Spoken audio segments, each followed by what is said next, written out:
feel entitled to shit. Okay, Dad. Folks, how you is, what it was, and what it will be.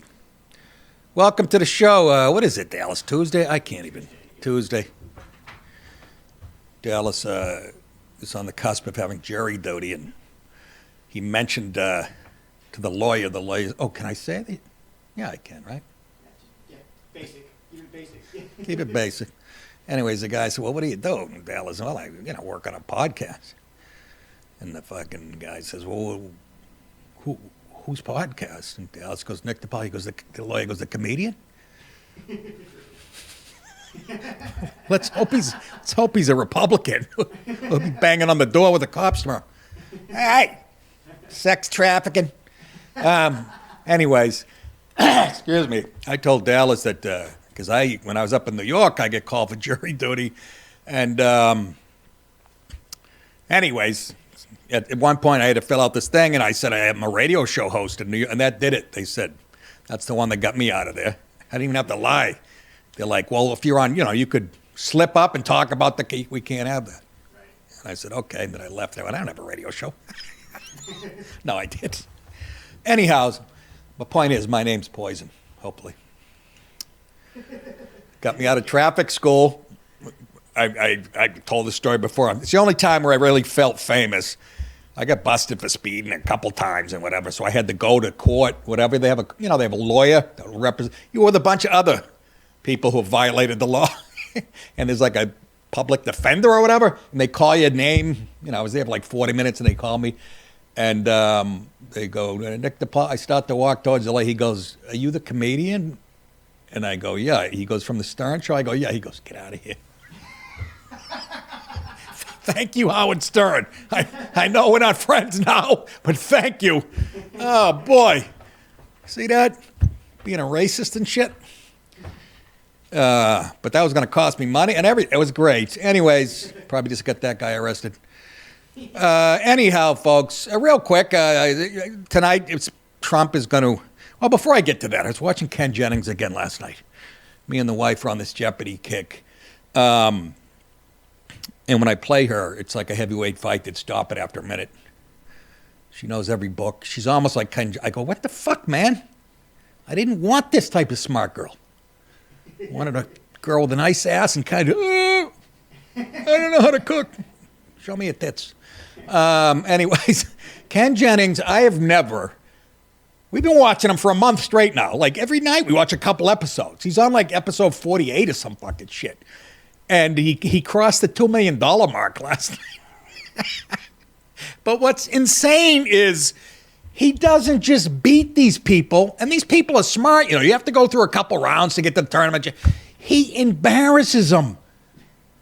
He is just everything probably black people hate about white smart guys. I hate the guy. No.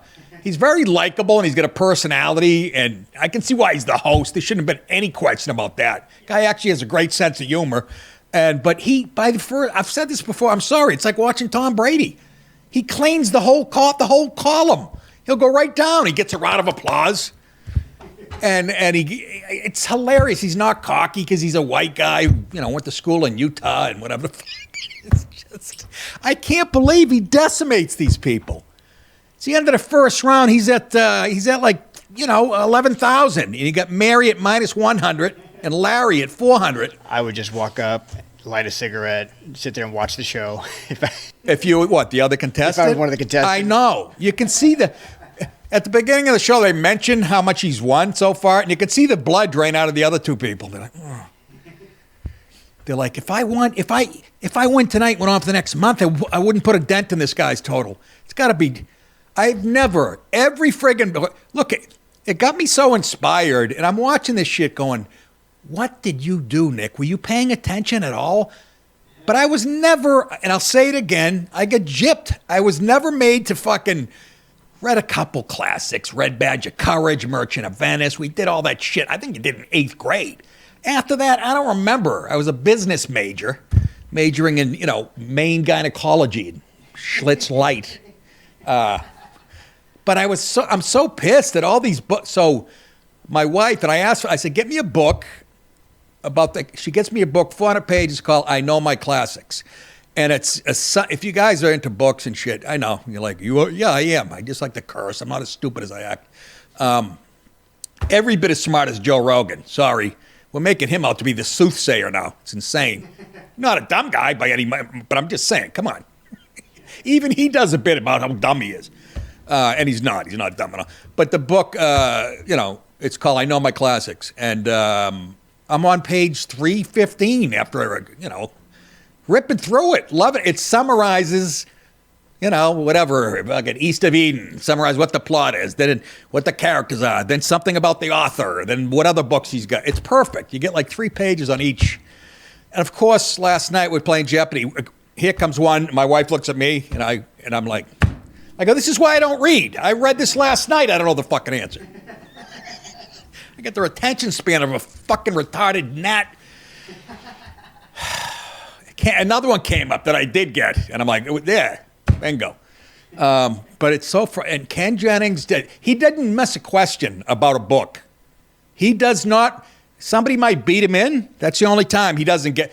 I've never seen anything like it in my life. His breadth of knowledge from stupid pop culture to science it's just friggin' unbelievable. I'd rather have that than a big dick. And I got neither. Strike 3, you're out. All right, let's get to it. Real quickly, I wanted to mention, this is tonight, Trump's talking to Congress. It's not a State of the Union, I don't think. It's just a speech to Congress. Anyways, the first time he faces him, if I was him, I'd walk up there and go like this. Whoa!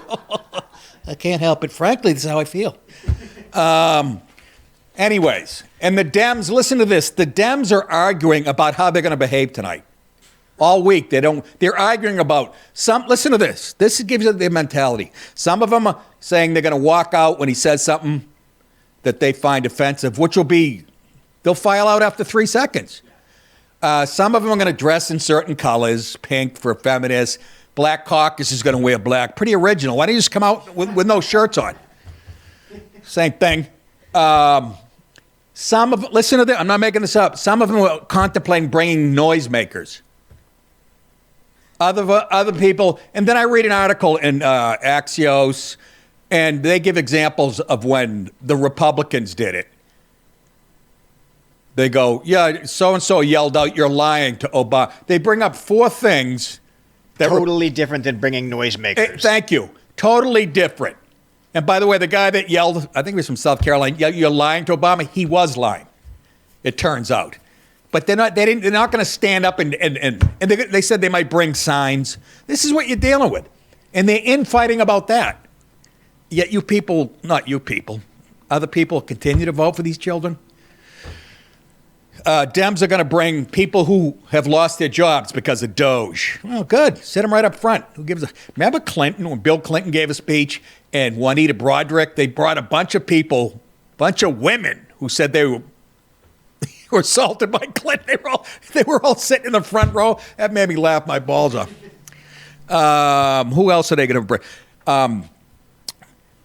Trump's going to have like Hunter Biden whistleblowers from the IRS. He's bringing a guy.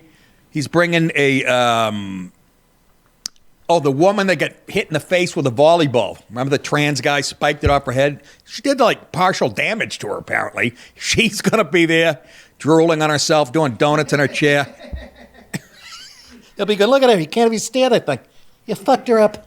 You fucked her. And they say Johnson, House Speaker, will have a widow of a man from Louisiana who was killed by a legal drunk driver and illegal in the country illegally. And, I mean, Trump could stack them.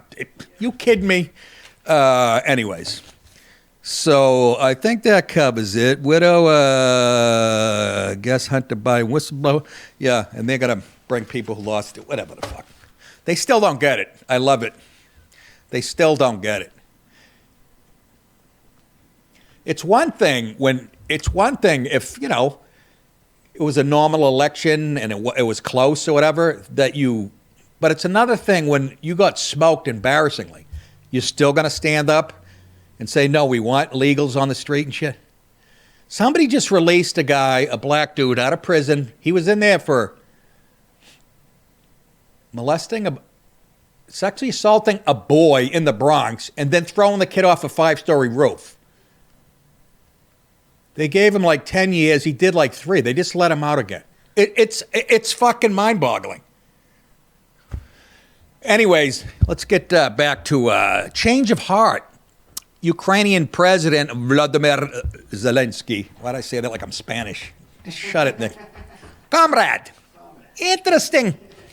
Wrote a message directed at President Trump on Tuesday. I knew this was coming. He must ever, when you were drunk in high school or you did something, you fucking ended up, blind drunk and you knocked out a waitress or your grandmother at a whatever, and then you wake up the next morning and you got whiskey and you go, did I do something stupid? That must have been how he felt. Directed President Trump on Tuesday after the U.S. paused military aid to Ukraine. Zelensky wrote, saying, it's time to make things right. What we've got here is failure to communicate. He says a meeting in Washington at the White House on Friday did not go way it was supposed to be. He says it's regrettable that it happened this way, like he had nothing to do with it. It is time to make things right. We would like future cooperation and communication to be constructive. Well, that's up to you, Napoleon Dynamite. See what happens? Trump just goes, we're cutting off your aid. Money talks, bullshit walks. Zelensky reaffirmed Ukraine's commitment to peace in his lengthy expose, but did not outright apologize. Trump asked for an apology, too. So he didn't outright apologize for the disagreement in the Oval Office, which he previously indicated was started by Vance, J.D. Vance, jumping in to answer questions directed at Trump. But now he's licking Trump's heels. I apologize. What's the matter with you? Sorry. What the fuck is the matter with you? Nobody wants peace more than Ukrainians. This is Zelensky talking. My team and I stand ready to work under President Trump's strong leadership to get to a peace that lasts, he wrote. Zelensky said Ukraine would sign the mineral deal at any time and in any convenient format. What do you mean, like DOS? Folks, if you don't know what that is, that was like one of the first software. I think I was up at UMaine. Business, I believe, is a business program. He also proposed a ceasefire with Russia in the sea and the sky if Russia will do the same. Well, wow. Weren't things going that direction before you fucked it up? Yeah, he must have had a couple shots of Stoli before he went in there. Even worse, he hung out with the Democrats. Everything they touch turns to shit. He must be furious at our Democrats. That fucker was standing with our Democrats before the election. And Trump and J.D. Vance, they curb stomped him. He had it coming. He really did. I'm trying to find the way out for the guy. He wasn't as nuts as I would get, or us normal people who can't keep our emotions. He didn't even raise his voice, at least as far as my barometer. Anyways, let's stay on Trump, who is only the greatest president ever. Oh, Nick, stop it. Shut the fuck up. They're already, like somebody said, I forget who said it, he would already be, if he was a Democrat, I think Rubio said it, or DeSantis, Rubio, I think, said if he was a Democrat, he'd already be nominated for a Peace Prize, Nobel Peace Prize, for what he's doing here. And it's fucking true. President Trump said Monday that Canada and Mexico, this is called the power of the tariffs, whatever, have no room left for talks to avoid 25% tariffs on import. They went on, they kicked in at midnight last night. With those duties set to begin, like I said, this past midnight. Here's somebody talking about it. People. Mr. President, is there anything China, Canada, and Mexico can do tonight to forestall your implementation of tariffs tomorrow? Why? What are you thinking? Not right now, no. Not a negotiating tool? No, it's not. What did I just say, bitch? Pure economic. We have big deficits with, as you know, with all three of them. And in one case, they're sending massive amounts of fentanyl, killing hundreds of thousands of people a year. Do you know that, fentanyl. Reporter? No. And in the other two cases, they're making it possible for this poison to get in, number one. And number two, we have big deficits. And It's something we're doing, and we'll. I was reading up on the tariffs and from business guys, okay? Like not Jamie Dimon, but another financial geniuses that run these big mega, and they explain why tariffs, they're not going to prolong hurt. They're a one-time whack. It's not like they increase or whatever. I again, economically, I can't speak to, but it was explained by more than one guy why people are blowing it out of proportion. Who knows? I don't know. Trump last month delayed the implementation of 25% tariffs against goods from neighboring countries when Canadian Prime Minister Justin Trudeau and Mehe President Claudia Sheinbaum rushed to reassure him they would crack down on illegal immigration and fentanyl smuggling. But they didn't. They just yapped the yap. And you don't do that with John Gotti over here. Although illegal, he checks your homework. He says, show the work. This is a guy who sent out friggin' emails saying, what have you done the last 5 days? Although illegal immigration busts along the U.S.-Mexican border hit a 25-year low in February. Well, that was tough, huh, Biden? Trump said Monday he's still displeased with progress on stopping fentanyl. And he should be. That's just, well, he labeled these narcs, they're fucking terrorists. Wiping out 100,000 people a year in this country. Okay? Would you feel better if they had guns and bayonets and were doing it? Would you understand? Well, they also said that they seized last year enough fentanyl with the capability of killing 4 billion people. 4 billion people or 5 Mexican families.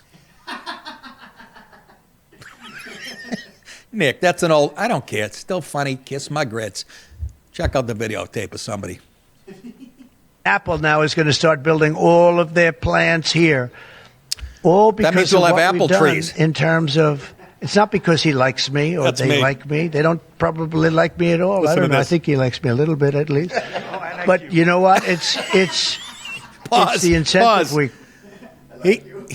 I know. I like you a lot. That guy's from where? Taiwan? Taiwan. Is it Taiwan, right? He's the Newt Gingrich of Taiwan. Oh, no, I like you a lot. Chicken dumpling. I love that Trump goes, I think he likes me. He's not trying to be funny there, folks. And I've said this about him. I don't know. I don't think he got enough love from Dad. And he needs love. And it's a blessing. It's a blessing to us. That remember he said, I like people who like me. Which, to me, you can't get any more, and he knows how to fake it when people don't like him, and he can fake pretending to like, but he's the fucking Taiwanese guy jumping in. Oh, I like you. You have all power. Go ahead. Created, or the negative incentive. I mean, it's going to be very costly for people to take advantage of this country. They can't come in and steal our money and steal our jobs and take our factories and take our businesses and expect not to be punished. And they're being punished by tariffs. Don't you ever try to fuck me. That's what he was saying. Don't you ever try to fuck me. That's what he's saying. And this country's been getting fucked on purpose, by the way. And not just Democrat Party. You can go back, party, both sides. They're globalists or whatever the fuck, and he's trying to put a stop to that. God forbid. Why would you be against? I guess they really believe in that utopian wet dream, these stupid fucks on the left. They don't know enough about people and humanity and how flawed we are as a species that it'll never work. You're never going to fucking hold hands and sing Kumbaya across the planet. You need to be he's a fucking throwback. He's an industrialist. What do they call those titans of industry type fucking guys? Anyhow, and he's got great steaks, watches. He sells a lot of stuff. That's what I love. Has any other president ever done that? They're the president, they're the most powerful person on the planet, and they're selling like fucking bottled water and shit. I love it. Anyhow, folks, if you want to see me live do stand-up, I'm getting good at it. Spent 38 years. April 25th, I'll be at the Cohoes Music Hall in Cohoes, New York. What a beautiful theater. Tickets are already moving, I was told. I just hit this button trying to make the monitor. Wow. Then May 15th and 16th, one of my favorite clubs, haven't been back in a while, Zanies, Rosemont, Illinois. Chicago comes out to see me. And they are one of my favorite cities to do comedy in. That and Salt Lake City's my new one. Just love it. If you wanna support the show, go to the merch page at nickdip.com. And again, we have baseball caps, knit hats, mugs, fake breasts for men, fake calf muscles, and Nick DiPaolo violins, and artificial sweeteners. Go to nick.com. You can watch full episodes of my show, Louder with Crowder, which is arguably the best thing out there, and all exclusive Rumble content, ad-free with one subscription. So join Rumble Premium and enter promo code Mug Club, that's one word, to get $10 off an annual subscription. It's a good move. Hi, good night, everybody.